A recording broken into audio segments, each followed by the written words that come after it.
Welcome to Beyond Illusions, where we explore transformative books and lectures and ideas to uncover truths that enrich your life.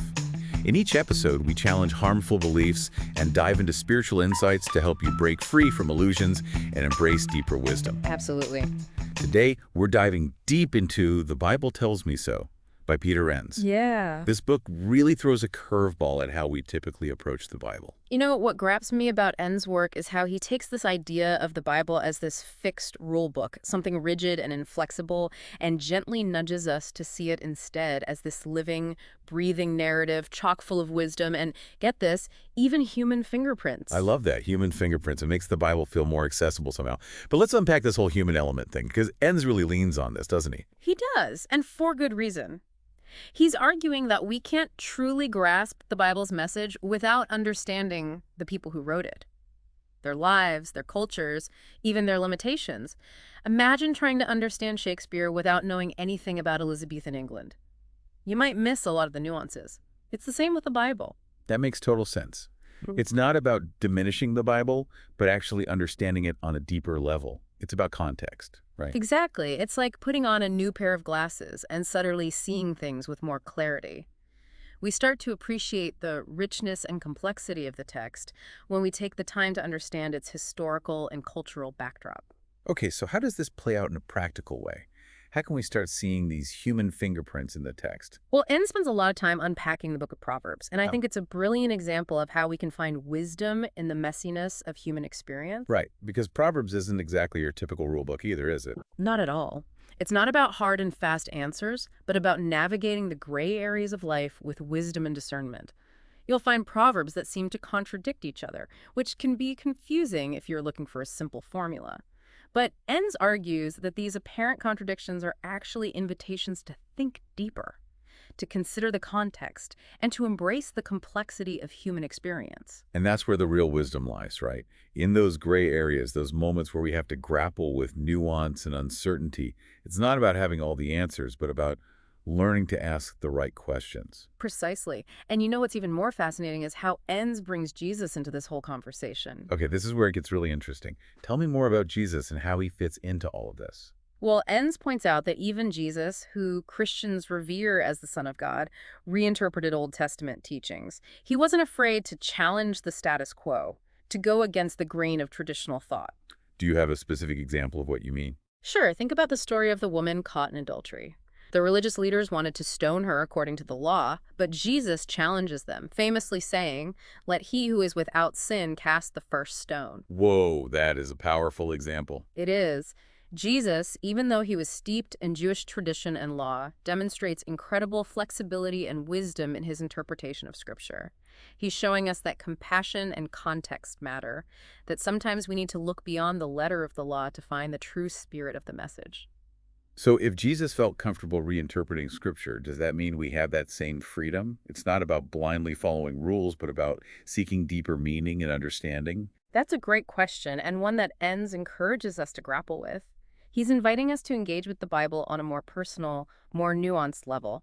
It's about wrestling with the text, asking hard questions, and allowing ourselves to be challenged and transformed by what we discover. Exactly. It's not about, discarding our faith or treating the Bible like it's irrelevant. It's actually the opposite. Enns wants us to engage with the Bible in a more honest and authentic way. It's about letting go of that fear, that fear of getting it wrong or asking the wrong questions, because maybe those wrong questions are actually the keys to unlocking a deeper understanding of our faith. Absolutely. It's like that moment when you realize a magic trick is an illusion. You don't love magic less because you understand how it works, right? In fact, you might even appreciate the skill and artistry even more. Wow, I love that analogy. So if we apply that to the Bible, it's like once we let go of this need for it to be a perfect rule book, we can start to see the beauty and wisdom in all its messiness and complexity. Right. And you know what else is cool? Enns uses this awesome example from Proverbs to really drive this point home. Oh, yeah. Which one? He talks about Proverbs 26.4-5, a real head-scratcher for a lot of folks. I know exactly what you're talking about. One verse says, "Don't answer a fool according to his folly," and then the very next verse says, "Answer a fool according to his folly." It feels like a direct contradiction. What's the deal with that? Right, and this is where that whole idea of context becomes so important. Enns argues that it's not about a contradiction, but about understanding the nuance of the situation. Sometimes the wisest course of action is to walk away from a foolish argument.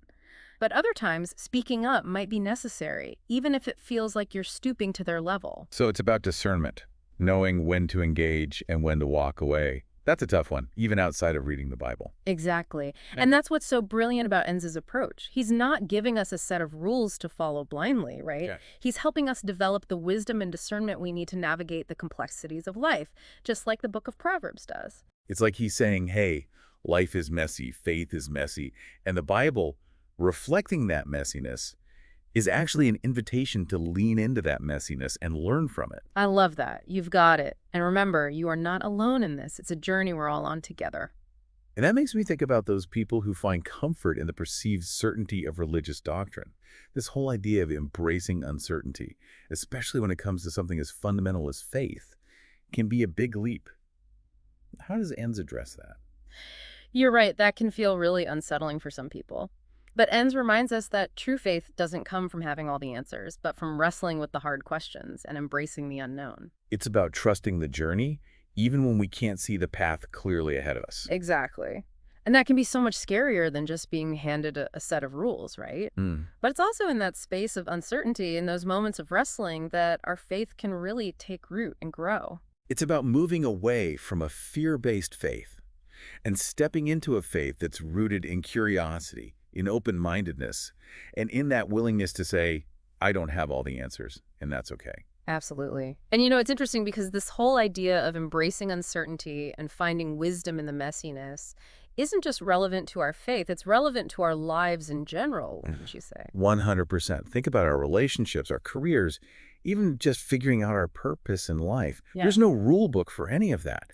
It's all about trial and error, learning from our mistakes, and having the courage to keep going even when things get tough. And isn't that ultimately what Enns is encouraging us to do with the Bible? To approach it with that same spirit of humility, curiosity, and a willingness to be surprised by what we find. You've blown my mind today. I feel like I'm seeing the Bible in a whole new light. That's what Enns does. He has this incredible way of pulling back the curtain and helping us see things from a fresh perspective. He really does. So for our listeners who are thinking, okay, this is all fascinating, but where do I even begin? What are some practical takeaways from The Bible Tells Me So? What can we start doing differently in our own reading and understanding of the Bible? Well, I think one of the biggest takeaways is simply this. Context is key. We can't just jump into a passage without understanding the historical, cultural, and even literary context surrounding it. It's like trying to understand a joke from a culture you know nothing about. You might miss the punchline completely. Exactly. And just like with any good book, sometimes you have to read between the lines. Don't be afraid to ask questions, even if they seem a little out there. I love that. Challenge those assumptions. Yes, and don't be afraid of those gray areas, those parts that make you scratch your head and say, wait, what? Lean into those moments of uncertainty. That's where the real growth happens. It's like that old saying, smooth seas never made a skilled sailor. Right.